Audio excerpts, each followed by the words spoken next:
Good to see you back. This is the carburetor build portion of the series, the last of the series.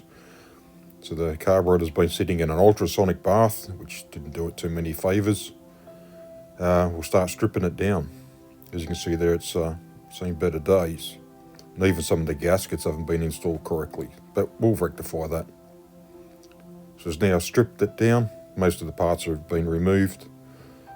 Down to the air horn. I'll get rid of the rest of that hardware in there.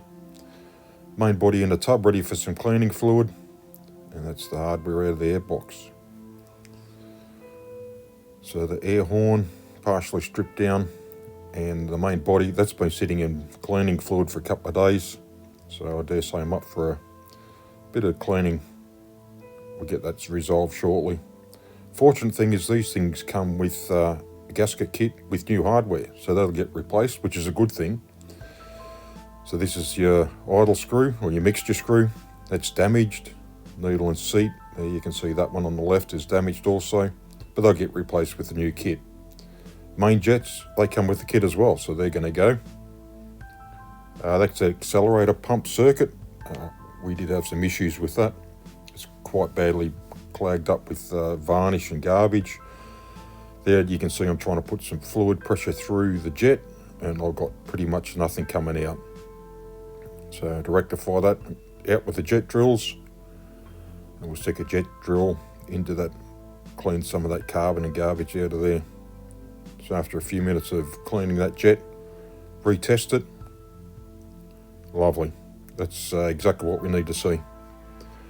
So now that's been cleaned out, the bottom half of the carburetor's been cleaned, and it's partially reassembled. Just a note, that screw in the bottom there is actually a hollow screw. That's actually a vacuum port.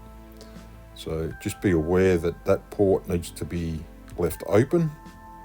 I'll just point that out, that one just there. And don't forget that the correct gasket needs to be installed in that place. So now we've got the hardware going back into the bottom half of the carburetor. So new main jets, the power valve installed. Back to the air horn, so the new needle and seat has been installed, and the float level is incorrect. So that's the air horn sitting on its side. You've got to bend that tag just there where my finger was, and that'll give us an adjustment for your float level. So that's the level there adjusted. Hardware's all in the air horn, and we're getting prepared to put the bottom end is completed. Get the air horn installed. We've got one completed carburetor. So that's now gone back to the owner. The owner's installed it and was quite happy with the base adjustments I had. Things started and ramped quite well. Some minor adjustments. Now back to me for a visit for a carburetor adjustment and the rockers adjustment, which has been done.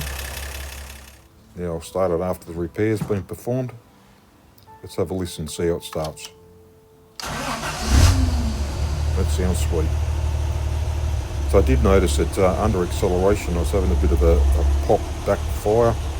So I had a bit of investigation and found the owner's got extractors fitted, which is a different thickness in the diaphragm, the flange. And you can see that it doesn't quite pull up enough tension on the inlet manifold. So if you look along that gasket, you can see some dark portions there. That's been backfiring through there. So I've advised the owner to get some shims made up, or make some washers up himself, so we can get that clamped up, put the washers in behind that step there, and I'll get some tension on there, and it'll be fine. Thanks for visiting. See you again.